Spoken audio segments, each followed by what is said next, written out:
So this is Almoravid. I think that's how you say it. It is the second game in the Levy and Campaign series, and there's been some people asking, "Hey, can you show me how to play this?" And I've been like, can somebody show me how to play it?" Well, it's game number 2 in the series. The game number 1 was Nevsky, and to be honest, I didn't find Nevsky all that difficult to learn how to play. This one, for some reason, bedeviled me for a little while. And maybe it's because I just didn't really have the time to really sink my teeth into it. And I'm familiar with the basic concepts from Nevsky, but there's a few new mechanics in this game, mostly involving the various different regions that you see outlined on the map in green here in the Muslim territory of Spain. These are called taifas in the game, and there's a number of special rules that govern how those work. And for whatever, I don't think the rules are poorly written. Don't get me wrong. I just struggled with the concepts, but now I feel like it's finally clicked. I played through scenarios A and B, which are, 2-turn introductory scenarios, and I finally feel like I do have a grip on that well enough to play the whole campaign if I want to. So if you've already got Nevsky, you might be looking at this one.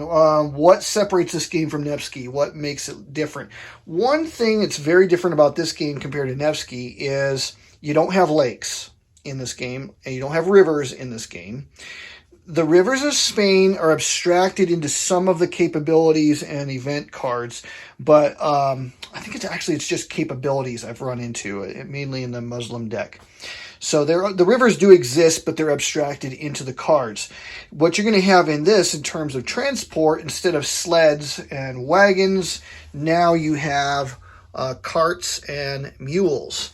And the different ways are going to be roads and mountain passes. And the mules really help you on the mountain passes.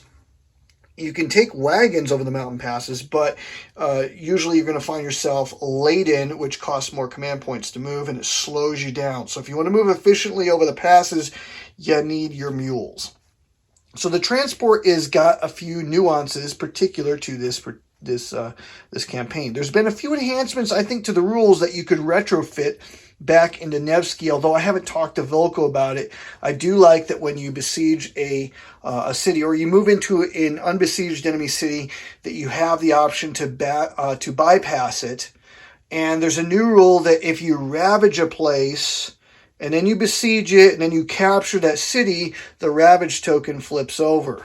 So, for example, when the Christians laid siege to Toledo and they end up taking Toledo, well, the Christians had ravaged it, and the ravage token will help you to conquer the city by siege if you want to intimidate them into surrendering without having to actually storm the citadel.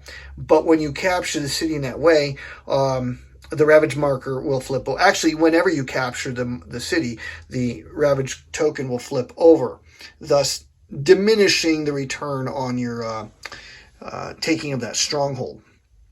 So a few things have changed ever so slightly that you could retrofit back into Nevsky.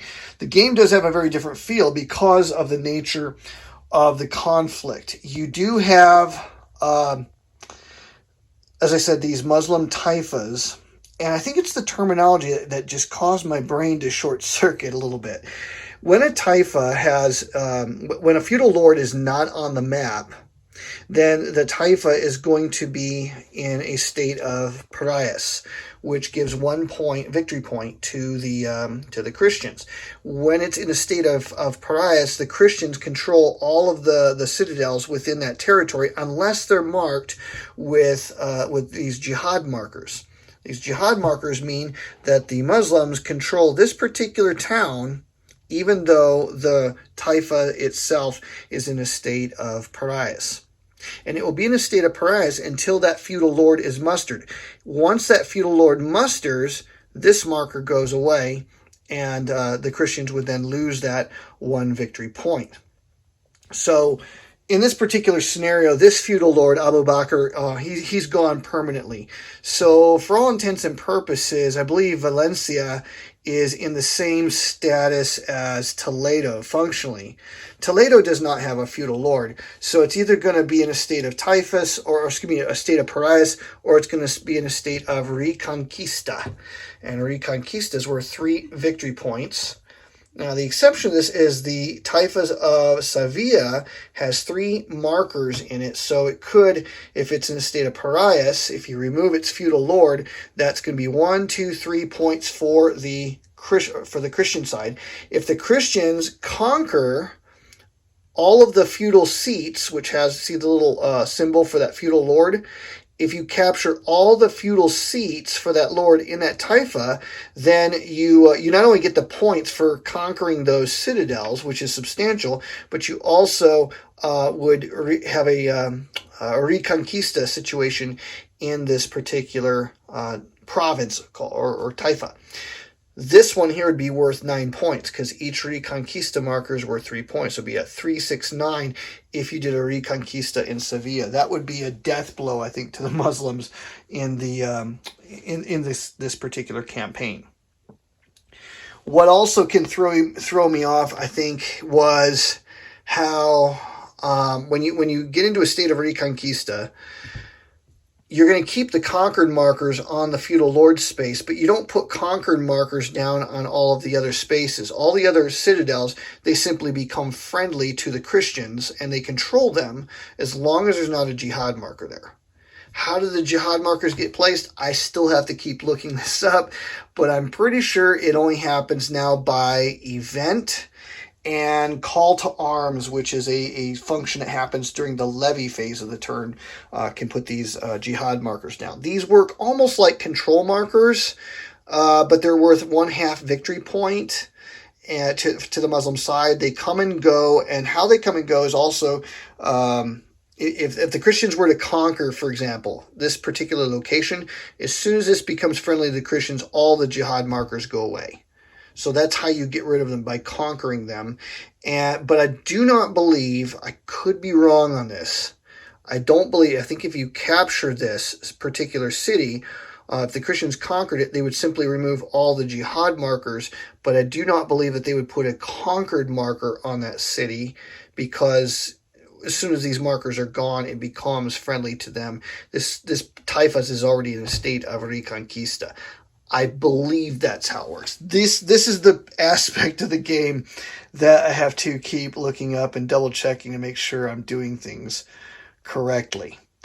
So that's just a quick look at Almoravid. There's I think a little bit more politics involved that are going to influence how the campaign is waged. And there's new challenges, environmental challenges, just like in Nevsky, you have a lot of weather issues. In this one here, you don't have quite as much of that. It feels like armies can move a little bit easier during the year than in, say, Nevsky. However, I am finding I run into the same familiar problems of you can't keep your lords in the field for too long before they start wearing out. So the components of the game look amazing, as always. Nevsky looked absolutely amazing.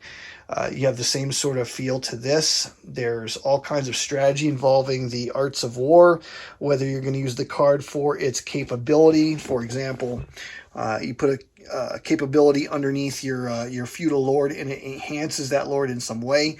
There's a maximum of 2 per feudal lord. If I show you this guy here, I think Abdallah's got some cool things to him. The brown wedges mean that these are light horse and militia infantry, which are not great in battle. However, these guys are armed with bows, so they're going to strike first in field battle, and they should not be despised. These guys can kill your knights with lucky shots with arrows and can turn a battle pretty quickly.